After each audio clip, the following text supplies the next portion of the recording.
The Nigerian entertainment and creative industry has no doubt experienced massive growth over the last few years, accounting for about 1.45% of Nigeria's gross domestic product.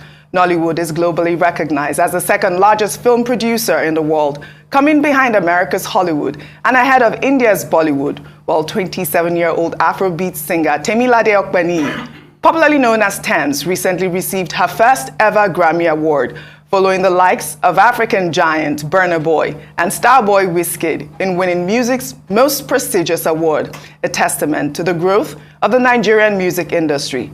But what can be done to further replicate the growth of the entertainment and creative sector across board? Well, presidential candidate of the Labour Party, Peter Obi, has an answer. In this exclusive feature, he shared his vision for the creative industry and why he thinks that he is the best man for the job of Mr. President. Culture of criminality, culture of non-fuel, culture of price increase, culture of no electricity, culture of poverty. That is the culture we want to throw away. He has been described as a social media president and one who has no structure, but he has used that to his advantage, emerging as one of the leading candidates in the upcoming presidential election of Africa's most populous nation. What are his chances? The people of Southeast have had an opportunity of serving Nigeria since independence of Nigeria. Every other section of Nigeria have had the opportunity. If anybody is going to talk turn, it's me. But I'm not running because it's the turn of Southeast. I'm running because I'm Peter Obi, who believes that I'm the best candidate for this election. Born in Onitsha in 1961, Peter Gregory Obi has changed the face of politics in Nigeria, utilizing his massive youth following, known as the Obedience, a movement that is seeking a new wave of good governance to disrupt the old order.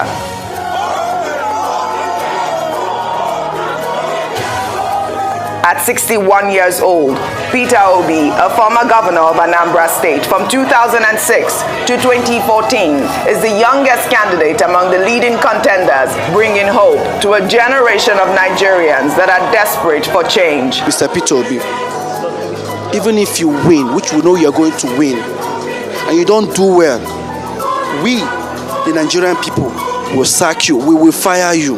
In an interactive session with a select group of entertainers and influencers in Lagos, Nigeria, Peter Obi used the opportunity to engage with the drivers of the Nigerian creative industry. You have opportunity of being part of what we're doing. You have opportunity of creating this. Go and tell your colleagues. It's not about anything. It's not about people dashing you people money. It's not about somebody telling you story. Most of us who are going to tell you this, you now live in a place where people will tell you Peter Obi is stingy. Yes, stinginess is part of capital formation. There is a saying. How are you? I'm up there.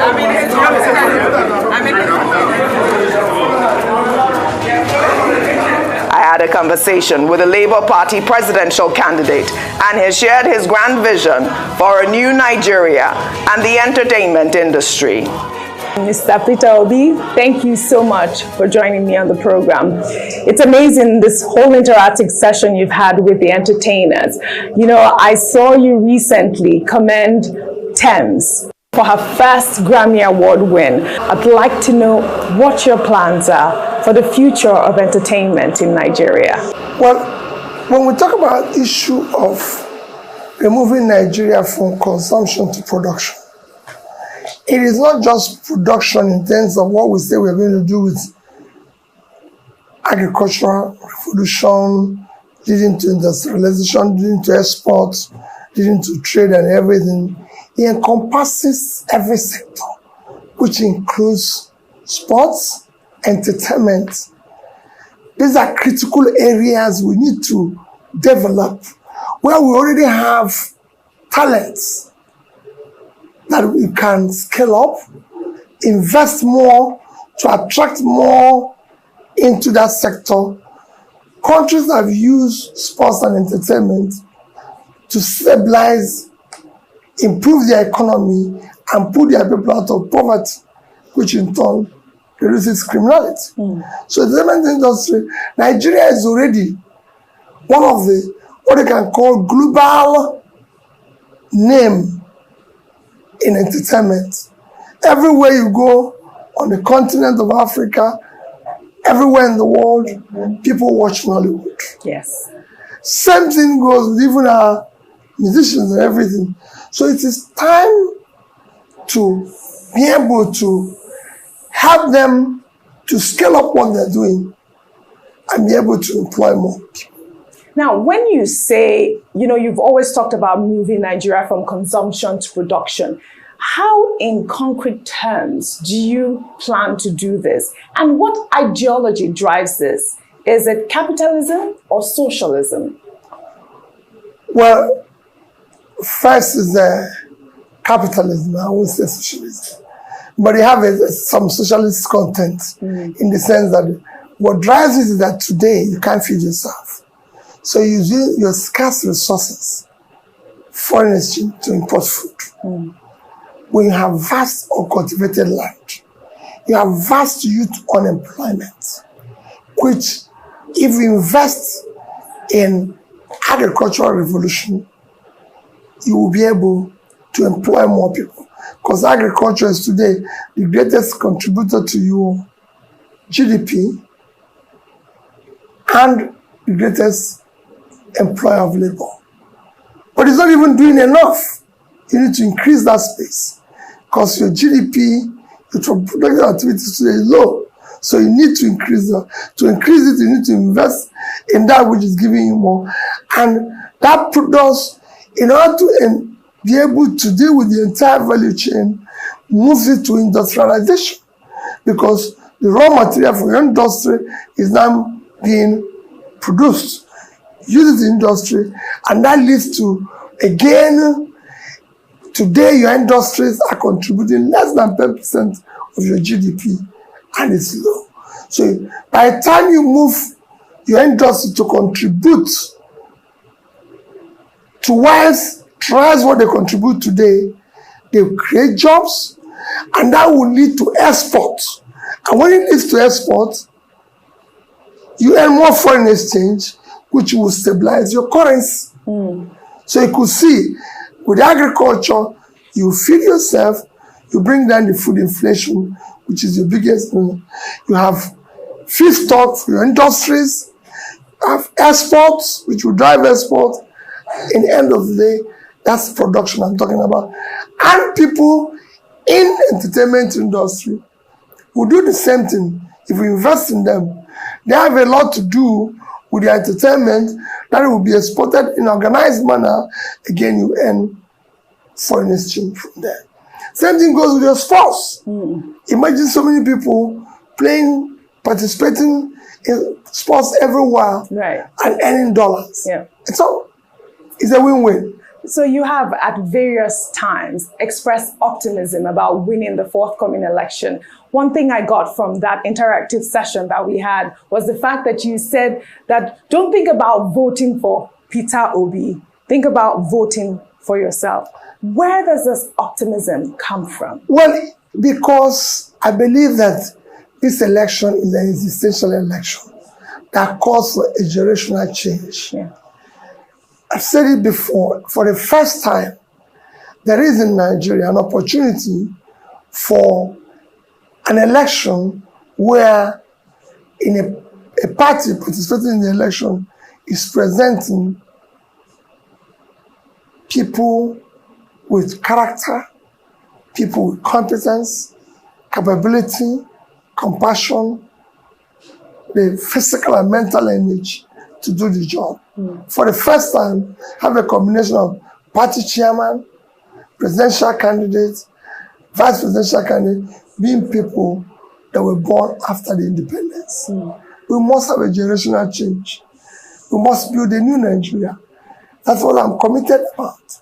A Nigeria where Nigerians will not say, I'm from East, West, North, or South. Where they will not say they're Muslims or Christians, but they are Nigerians, and they're happy. That's why I'm going to invest in entertainment, in sports, in all those factors that unite us. Yes. We make it productive, where people start learning to match up the opportunity. That's why I'm going to go to the north and make sure that all those cultivated lands are cultivated, start pulling people out of the poverty, have a feedstock for industries that have been shut down. If you go to a place like Kano today, it's become a ghost of what it used to be. What do you From say Bombay Industries, Right. Shadam 1, Shadam 2, 3, all industrial areas are shut down. What do you say to those who believe that you will not get enough votes from people in the north? Well, because all they've been doing is to contrive all those things that make them in the past win and subject them to poverty. Talk about their religion, talk about their ethnicity, but they've seen that it didn't work because they're poorer. That's why the fact that they follow them like that. And I'm saying to them, the election should not be about your religion. I respect the religious diversity of Nigeria. And that is sacrosanct. I respect every religion. And I believe that Christians, Muslims should live peacefully. And I must maintain that. I must make sure that each other's religion is respected and everything. I like people to go back and say, this is my ethnic background, but it shouldn't be measured when it comes to consideration of Nigeria. I don't want the election to be run on my turn. If anybody's going to talk turn, it's me. But I'm not running because it's the turn of Southeast. I'm running because I'm Peter Obi, who believes that I'm the best candidate for this election. Why do you say that if anybody, it should be your turn? Because the people of Southeast have had an opportunity of serving Nigeria since independence of Nigeria. Every other section of Nigeria have had the opportunity, except us. And now tell me, why should Nigerians put their trust in you? Because there's a traceable record, past record you can verify. I'm a successful businessman, and I started a business from scratch and built it to a point of success.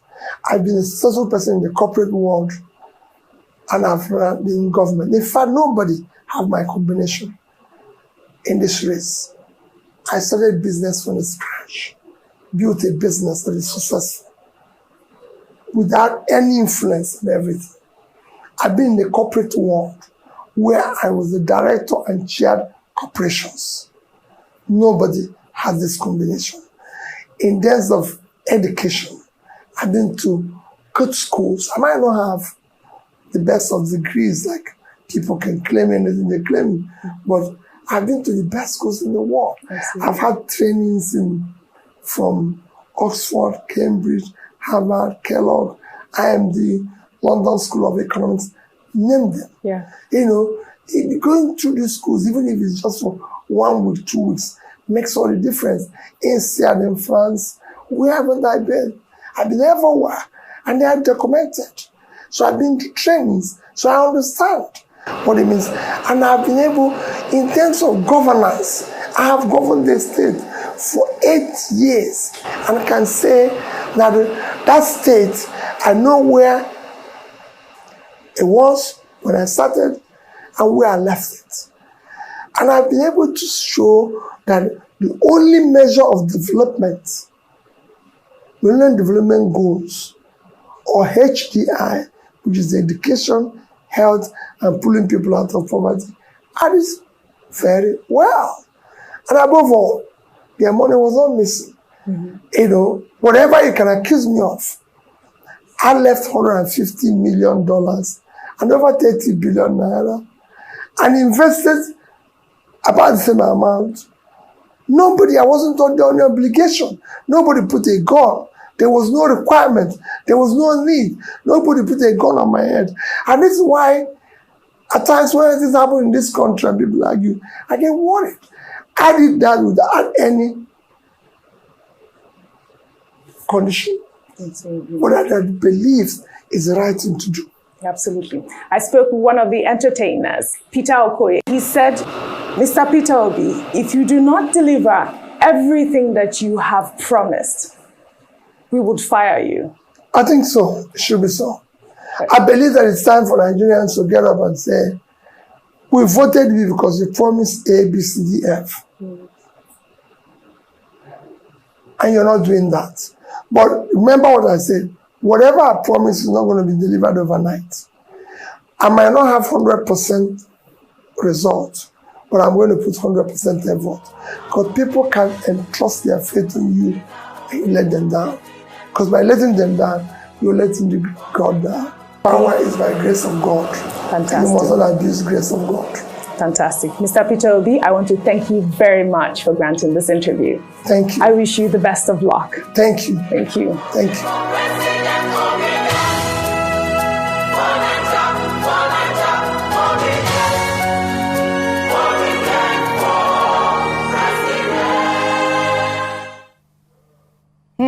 Well, all right, Steve, over to you. What did you think of that?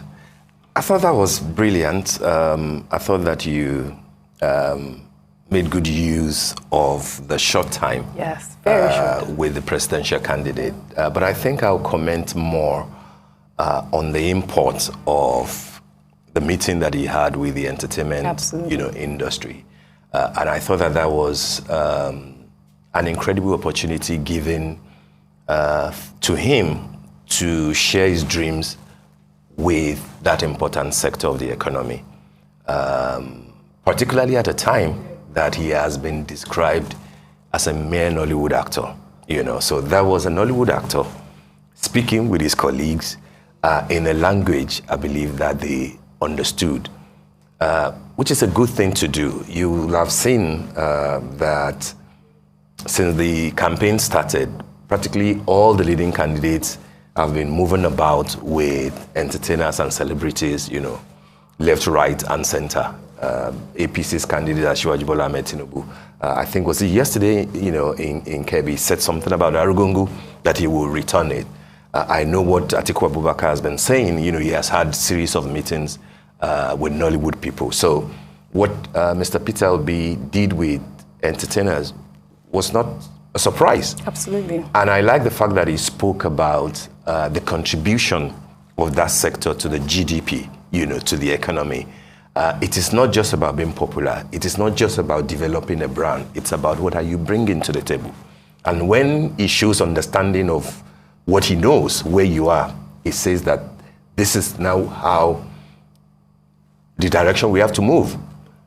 Export what you are producing so that we can do a lot more and you can contribute more to the table. My worry, however, is that I hope that he won't end up like former President Goodluck Jonathan, who, by the way, did fantastically well with the entertainment industry. He pumped in so much money, possibly the biggest since 1999 when democracy returned. But I think he got carried away with the star power. It's the popular faces, musicians and actors who were more into him. I think part of what Mr. Peter Obi will need to learn, like other presidential candidates, is that yes, brand and star power are important. Celebrities are good. Right. They might bring in votes, etc. Right. But the engine room of that sector, the creative economy itself, is not just about performance. It's about those who are investing in that sector. It's about the hoteliers, it's about the restaurateurs, it's about the people who are organizing festivals. It's about people who are making things happen. He would need to focus more beyond individuals, beyond associations who can shout the loudest. It is beyond Nollywood and music. There is a whole load of ecosystem that he will need to sit down with. Majority of the people that I saw there are celebrities. I didn't see big hoteliers. I didn't see people who have invested in resorts, etc. There was a time that Nigeria, Lagos in particular, used to be the go-to destination in December. The whole idea, the whole concept of Dirty December was because something was happening. Right. And it wasn't happening just because there was star power. It's because there was an engine room. Today, most people are gravitating towards Ghana. Why do we allow that to happen? This is part of what somebody like Peter Obi and all the other candidates will need to look at.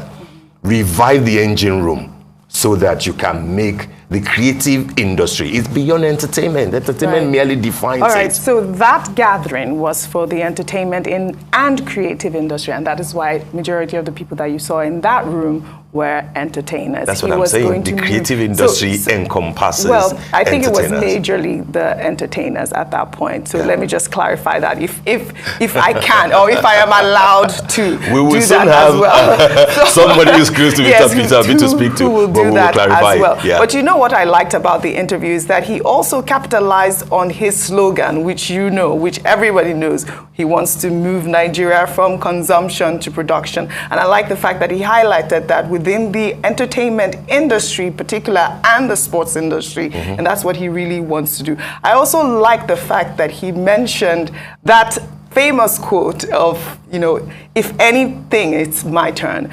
It will be my turn, but he's not running on ethnicity or religion. He's running because he's Peter Obi. Everybody has been talking about my turn. I know you're smiling, but He's but not running on Emiloko. He's not running on Okay. Emiloko. That's what I wanted to say. Fair enough. And then he also talked about, how he's realized, or the Northerners have realized that, the votes shouldn't be based on ethnicity and religion. And I think that was a really good point that he highlighted in that interview. That's good. my take That was so good. far. That Yeah, was good. absolutely.